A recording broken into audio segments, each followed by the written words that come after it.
नमस्कार. आधीच्या व्हिडिओमध्ये आपण मॅट्रिसेसची ॲडिशन, सबट्रॅक्शन, मल्टिप्लिकेशन कसं होतं, त्यासाठी काय रिस्ट्रिक्शन्स आहेत, काय ऑर्डर फॉलो करावी लागते मॅट्रिसेसने तरच ते पॉसिबल आहे, हे सगळं डिटेलमध्ये बघितलं आहे. आता काही मॅट्रिसेसच्या प्रॉपर्टीज आपण बघणार आहोत. म्हणजे मॅट्रिसेस ह्या सेटमध्ये कोणत्या प्रॉपर्टीज फॉलो होतात, कोणत्या सॅटिस्फाय होतात. कारण आत्तापर्यंत आपण रिअल नंबर सेट यूज केला आहे, अगदी पहिलीपासून त्यातले सगळे नंबर्स यूज केलेत आणि त्यातल्या सगळ्या प्रॉपर्टीज आत्तापर्यंत आपण वापरलेले आहेत. Because real number spaces vector space आहे, त्यामुळे सगळ्या प्रॉपर्टीज त्याच्या फॉलो होतात.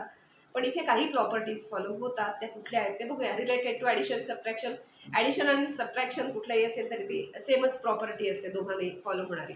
आणि मल्टिप्लिकेशनसाठी काय प्रॉपर्टीज होतात ते आपण बघणार. त्याच्या आधी आपण टाईप्स ऑफ मॅट्रिसेस बघितलं, तेव्हा झिरो मॅट्रिक्स, आयडेंटिटी मॅट्रिक्स वगैरे असे त्याचे काही टाईप बघितले होते. झिरो मॅट्रिक्स म्हणजे सिम्पल आहे, सगळे नंबर झिरो, कुठलेही ऑर्डर असू दे, आतले सगळे नंबर झिरो असतील तर त्याला झिरो मॅट्रिक्स म्हणतात. जनरली त्याला असं ओ, कॅपिटल ओ असं डिनोट केलं जातं, झिरो मॅट्रिक्स. त्याच्यानंतर आयडेंटिटी मॅट्रिक्स किंवा त्याला युनिट मॅट्रिक्स असं पण म्हणतात. आयडेंटिटी मॅट्रिक्स कसा होता तर डायगोनल इलेमेंट्स 1. आता आयडेंटिटी मॅट्रिक्ससाठी कंपल्सरी स्क्वेअर मॅट्रिक्स तिथे असावा लागतो. सो स्क्वेअर मॅट्रिक्समध्ये diagonal all diagonal elements 1 and non diagonal element 0. So 2x2 असेल और 3x3 असेल, 1 0 0 0 1 0 0 0 1. सो हे सगळे काय झालं आयडेंटिटी मॅट्रिक्स किंवा युनिट मॅट्रिक्स असं म्हणतात. त्याला नोटेशन आहे कॅपिटल आय. सो आता हे झिरो किंवा युनिट मॅट्रिक्स हे आयडेंटिटीज आहेत का, मल्टिप्लिकेटिव्ह किंवा ॲडिटिव्ह वगैरे, ते आपण थोडंसं इथे बघणार आहोत. जशा 1 आणि 0 हे रिअल नंबर्समध्ये आयडेंटिटीज आहेत.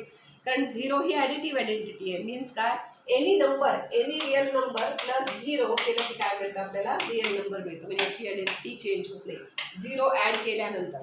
आणि 1 ही मल्टिप्लिकेटिव्ह आयडेंटिटी होती real नंबर्समध्ये.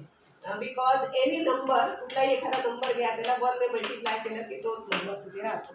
That was a multiplicative identity. तसं इथे काही मॅट्रिसेसमध्ये अवेलेबल आहे का, सगळ्या मॅट्रिसेसना ती आयडेंटिटी म्हणून आपण यूज करू शकतो का वगैरे आपण बघणार आहोत. कारण मॅट्रिसेसची ऑर्डर बदलली की मॅट्रिसेसचा टाईप बदलतो, आपण बघितलं आहे ते. सो काही स्क्वेअर मॅट्रिसेससाठी असतात, काही इन जनरल सगळ्या मॅट्रिसेससाठी आहेत. सो काय प्रॉपर्टीज आहेत ते आपण थोडंसं बघूया. Related to addition and multiplication. जे ॲडिशनला आहे त्याच सबट्रॅक्शनला, त्यामुळे ॲडिशन सबट्रॅक्शनच्या काही वेगळ्या नाही आहेत, प्रॉपर्टीज नाही आहेत. सो ए प्लस बी, सपोज आपण 3 मॅट्रिक्स घेऊ, ए बी सी 3 मॅट्रिक्स आहेत. आय मीन्स काय असणार, आयडेंटिटी मॅट्रिक्स. आणि 0 मीन्स काय असणार, ओ मीन्स काय असणार आहे, zero matrix. So A B C I 0 हे सगळे मॅट्रिसेस आहेत. त्यानंतर रिलेटेड टू ॲडिशन काय प्रॉपर्टीज आहेत, तर ॲडिशन करायची असेल अर्थात त्यासाठी ऑर्डर्स, ॲडिशनसाठी दोन्ही मॅट्रिसेसची ऑर्डर सेम लागते. आता ॲडिशन पॉसिबल झाल्यानंतरच्या ह्या प्रॉपर्टीज आहेत. पॉसिबल कधी असणार आहे, जर दोन्ही मॅट्रिसेसची ऑर्डर सेम असेल तर. आता हे बेसिक कंडिशन आहे, ती कंडिशन फुलफिल झाल्यानंतरच आपण त्याची ॲडिशन करायला जाणार आहोत. सो ही ॲडिशन पॉसिबल असेल तर ही ॲडिशन सेम असते बी प्लस ए. म्हणजे तुम्ही ॲडिशन करताना ए प्लस बी घ्या किंवा बी प्लस ए घ्या, ते चालतं. आता ही प्रॉपर्टी मायनससाठी नाही होणार, जसं रिअल नंबरमध्ये आहे. मायनससाठी ही फॉलो नाही होत, पण ह्या ॲडिशन आणि मल्टिप्लिकेशन अशा त्या प्रॉपर्टीज आहेत.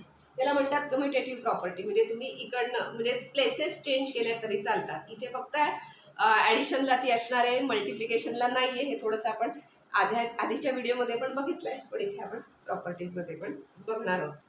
त्याच्यानंतर असोसिएटिव्ह प्रॉपर्टी मीन्स 3 मॅट्रिसेस घेतले आणि सपोज ए प्लस बी हे जे ऑपरेशन आहे ते आपण फर्स्ट ऑपरेट केलं. म्हणजे ए प्लस बी आधी कॅल्क्युलेट करून घेतलं आणि त्याच्यात नंतर प्लस सी ॲड केला. आणि मग जो थर्ड सगळ्याचा आन्सरचा जो मॅट्रिक्स फॉर्म होईल तो मॅट्रिक्स सेम असेल ॲज ए प्लस बी प्लस सी.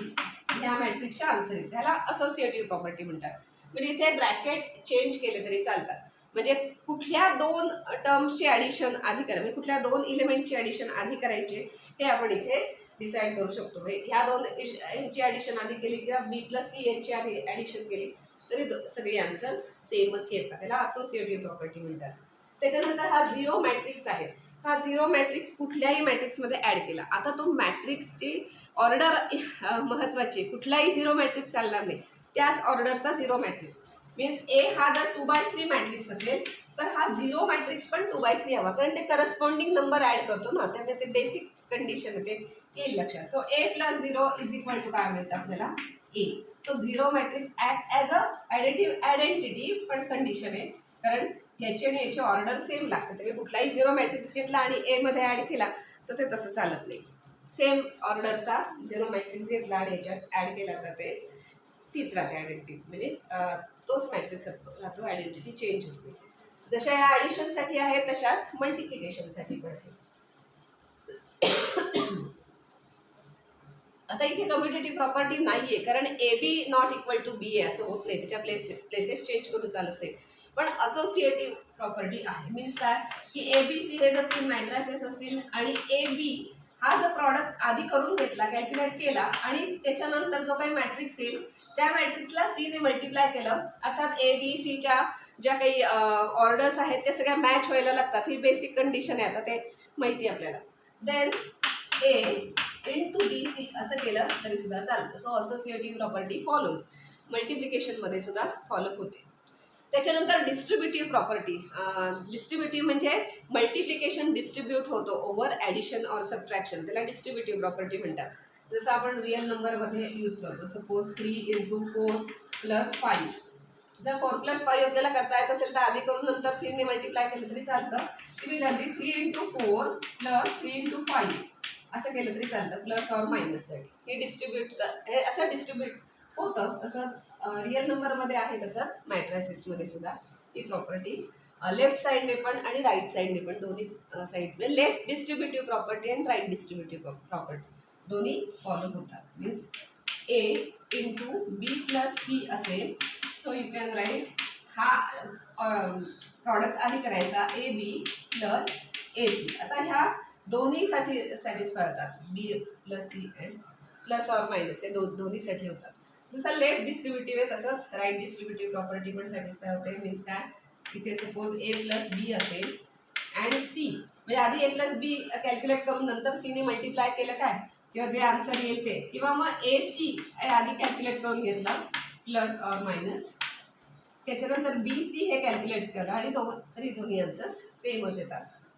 काही प्रॉपर्टी यातल्या सॅटिस्फाय होतात. रिअल नंबर्समध्ये ऑलमोस्ट सगळ्या प्रॉपर्टीज ज्या ज्या यूज करतो त्या सॅटिस्फाय होतात. जसे जसे सेटचे डिफरंट टाईप्स तुम्ही बघाल, सेट ऑफ मॅट्रायसेस बघितल्या, सेट ऑफ नॅचरल नंबर्स बघा, सेट ऑफ रॅशनल नंबर्स बघा, तर रिअल नंबरला जेवढ्या प्रॉपर्टीज आहेत तेवढ्या काही सगळ्या प्रॉपर्टीज या रिमेनिंग सेट्समध्ये फॉलो होत नाही. तशाच मॅट्रायसेसमध्ये काही प्रॉपर्टीज होतात, काही होत नाही. त्यातल्या ज्या सॅटिस्फाय होणाऱ्या प्रॉपर्टीज आहेत त्या या आहेत. त्याच्यानंतर असा एखादा कुठलाही के हा नंबर सपोज मल्टिप्लाय केला आणि तो ए बी या मॅट्रिक्सला मल्टिप्लाय केला, तर के हा नंबर असा आपण मल्टिप्लाय करू शकतो की ए आधी घ्या त्याच्यानंतर के बी, म्हणजे काय की ए बी कॅल्क्युलेट केलं आणि नंतर के ने मल्टिप्लाय केलं तर ते आन्सर येईल. सिमिलरली ए आधी ठेवायचा तसा के बी तयार करून घ्यायचा मॅट्रिक्स आणि मग ए आणि तो के बी मॅट्रिक्स आहे तो मल्टिप्लाय केला तरी चालतो, सेमच आन्सर येतो. किंवा के ए असं एकाच याला मल्टिप्लाय करून घ्यायचा आणि नंतर त्याला बी ने मल्टिप्लाय करायचं, तरी सुद्धा ही प्रॉपर्टी इथे फॉलो होते. त्याच्यानंतर आयडेंटिटी, जसं 0 ही ॲडिटिव्ह आयडेंटिटीसारखं काम करते. ऑफकोर्स याला थ्रूआउट ॲडिटिव्ह आयडेंटिटी म्हणता येत नाही, बिकॉज त्याची ऑर्डर महत्त्वाची असते, ऑर्डरलाच ते फक्त फॉलो होतं. तसं आयडेंटिटी ह्याला सुद्धा का, कारण इन जनरल कुठल्याही नंबरसाठी, आता कुठलाही इलेमेंट एक मॅट्रिक्स म्हणजे मॅट्रिक्सच्या सेटमधला एक इलेमेंट झाला, सो कुठल्याही मॅट्रायसेसला कुठल्याही नंबरला तो चालेल असं नाही. तिथे रिस्ट्रिक्शन्स आल्या की स्क्वेअर मॅट्रिक्स लागतो. सो ए हा जर स्क्वेअर मॅट्रिक्स असेल आणि या ए या स्क्वेअर मॅट्रिक्सला त्याच ऑर्डरच्या आयडेंटिटी मॅट्रिक्सने जर मल्टिप्लाय केलं, राईट साईडने मल्टिप्लाय केलं और लेफ्ट साईडने मल्टिप्लाय केलं, इथे मात्र हे चालतं, राईटने किंवा लेफ्टने कुठे मल्टिप्लाय केलं तरी चालतं, तरी फायनली काय राहतो, ए हाच मॅट्रिक्स राहतो. त्यामुळे तसं म्हटलं तर ही आयडेंटिटीज आहे, जशी रिअल नंबरमध्ये 1 आहे, पण नॉट एक्झॅक्टली दॅट, कारण 1 हा रिअल नंबरच्या इन्फायनाईट नंबर सगळ्यासाठी तो आयडेंटिटी म्हणून वर्क होतो. इथे तसं नाही आहे.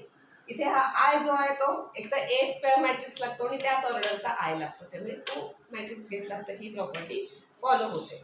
आणि याच ऑर्डरचा ए हा कुठलाही मॅट्रिक्स असेल आणि त्याच ऑर्डरचा 0 मॅट्रिक्स घेतला तर ए इंटू 0 किंवा झिरो मॅट्रिक्स म्हणजे 0 into A is equal to काय होतं, 0 होतं. सो ह्या काही प्रॉपर्टीज आहेत ज्या फॉलो होतात. लक्षात ठेवा, आय हे नोटेशन आयडेंटिटी मॅट्रिक्सला आहे. स्क्वेअर मॅट्रिक्स इम्पॉर्टंट काय, कारण आयडेंटिटी मॅट्रिक्सशी रिलेटेड आपण जर काही करायचं असेल तर तो अर्थातच मॅट्रिक्स काय असायला हवा, स्क्वेअर मॅट्रिक्स असायला हवा. 0 म्हणजे 0 मॅट्रिक्स. आणि ह्या काही प्रॉपर्टीज, काही मल्टिप्लिकेशनच्या, काही ॲडिशनच्या, अशा काही प्रॉपर्टीज मॅट्रिसेसमध्ये सुद्धा फॉलो होतात. तर आपण काही एक्झाम्पल सॉल्व करू, तिथे तुम्हाला या प्रॉपर्टीज अप्लाय करता येतील.